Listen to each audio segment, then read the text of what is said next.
लोकसभेची निवडणूक ही अतिशय रंगतदार पद्धतीने व्हायला सुरुवात झालेली आहे. कोल्हापूर जिल्ह्यातील दोन्ही लोकसभा मतदारसंघाकडे सगळ्यांचं लक्ष लागलेलं आहे. आतापर्यंत शहरामध्ये शहराच्या अवतीभोवती फिरणारी निवडणूक, ग्रामीण भागामध्ये नेमकं काय या निवडणुकीचं वातावरण आहे, गावातल्या नागरिकांना नेमकं काय वाटते हे आपण जाणून घेणार आहोत. आणि म्हणून राधानगरी तालुक्यातल्या एका गावामध्ये आम्ही आलेलो आहोत. राधानगरीत खरं तर खूप चर्चेचं हे सगळं गाव आहे.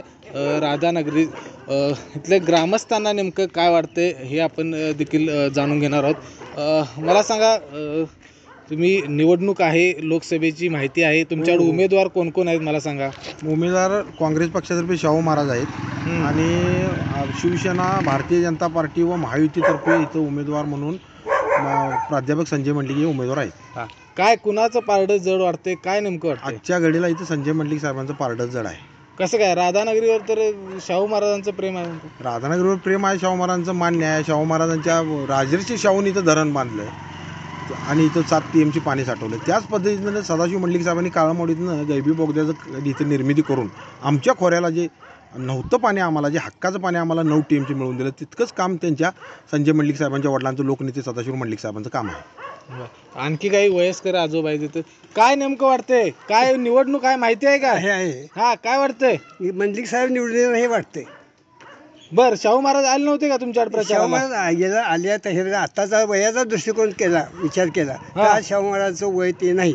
म्हणून आम्हाला मंडलिक साहेबांची बरी वाटते. मंडलिक साहेब प्रतिनिधी बरं वाटतात. ही एक झालं. दुसरी गोष्ट, मंडलिक साहेबांनी आज माझा 78 वर्ष वय आहे. बर, आतापर्यंतच्या इतिहासात मी जे बघतोय ते असा तडफदार मुख्यमंत्री कोण भेटलेला नाही शिंदे साहेबांसारखा. आणि शिंदे साहेबाची हे आहे, शिंदे सीट आहे आणि शिंदे साहेब जी करणार देणार सीट ते विचार करून दिलेलं आहे. त्याच्यामुळे आम्ही मंडलिक साहेबांना मानतो. या आजोबांचं वय जवळपास शाहू महाराजांच्या वयाचं इतकंच त्यांचं देखील वय आहे आणि ते देखील अतिशय रंगतदार पद्धतीने या निवडणुकीमध्ये सहभागी झाले दिसतात. इकडे काही मंडळी बसलेली आहेत, त्यांच्याकडे देखील जाणून घेऊयात. आजोबा, इकडे मला सांगा, तुमचे निवडणूक आहे, काय कोण उमेदवार आहे, काय कुणाचं पारडं जड आहे? उमेदवार आहेत, मंडलिक साहेब आहेत, राजे साहेब आहेत. पण सुरुवातीला जरा थोडंफार आपल्या राधानगरी तालुक्यामध्ये या धरणाची सहानुभूती निर्माण झाली होती. पण जसं समजत जाईल तसे राजर्षी शाहू महाराजांनी धरण बांधलं. बर, ते कालावधी बऱ्याच वर्षी झाला. बांधलं त्यावेळी पाया गाठला शाहू महाराजांनी. राजाराम महाराज तिचे जराचं पुढे तिची चालना दिली. राहिलेले शासनामार्फत ते धरण पूर्णतेला गेलं. 7 TMचं पाणी आपल्या राधानगरीतून आम्हाला मिळालं. ती सहानुभूती होती. पण तेवढंच पाणी मंडलिक साहेबांनी 1993-95 साली ज्यावेळी पाटबंधारे राज्यमंत्री झाले त्यावेळी 4,1700 कोटीचा निधी उभा करून खिंडी वरवडे गैबी बोगद्यातून पाणी देण्याचं भगवतीला काम केलं. आणि आता ते पाणी नदी भरून आपल्याला जात आहे आणि ती सहानुभूती आता मंडलिक साहेबांच्या वतीने आणि मंडलिक साहेब येतील अशी आमची गॅरंटी आहे. शाहू महाराज इकडे आले होते प्रचाराला किंवा काय, कसं तुम्ही बघितला त्यांचा प्रचार? नाही, आले होते. साधारण एक वेळ आले होते असं मला म्हणजे दिसलं त्यांचं. पण त्यांना साधं म्हणजे मीडियासमोर बोलता येत नाही, लोकांना काही समजावून सांगता येत नाही. त्यांच्या वयाचा परिणाम झाला, त्यांचा थकवा जाणवायला लागला, अशा अनेक गोष्टी द्यायला. आणि त्यांना ज्यांनी उभा केलं ते नेतं काय या मतदारसंघात फिरायला म्हणजे कोणच येत नाही. त्यांना कुणी उभा केलं असं वाटतं? त्यांना त्यांच्या काँग्रेसच्या उमेदवारांनी कुणी उभा केला असं म्हणजे कोणत्या नेत्याने उभा केलं त्यांनी. पण आता आमच्या मतदारसंघात म्हटलं तर आमदार प्रकाश आंबेडकर आणि संजय दादा यांच्या नेतृत्वाखाली बरीच लहान लहान धरणं बांधणे किंवा इतर अशी गावातील विकास कामं होत आहेत.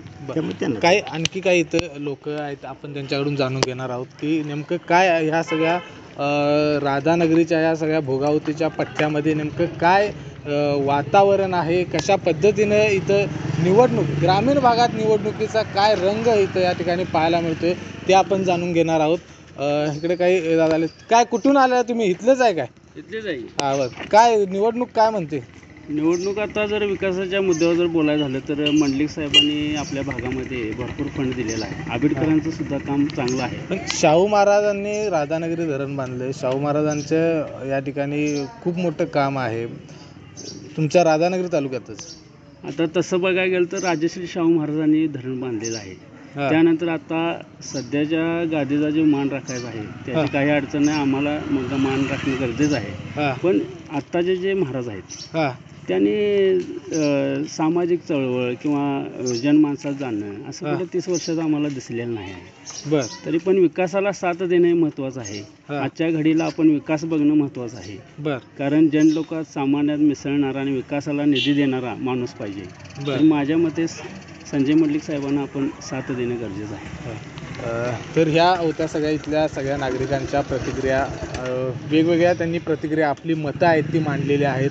ग्रामीण भागामध्ये राजकारण कसं अतिशय पारावर असेल, दुकानांच्या दारात असेल, कट्ट्यावर असेल, याची चर्चा आहे ती अतिशय रंगतदारपणे होत असते आणि त्याचंच प्रतिबिंब या ठिकाणी नागरिकांमध्ये पाहायला मिळते. विजय केसरकर, ABP माझा, कोल्हापूर.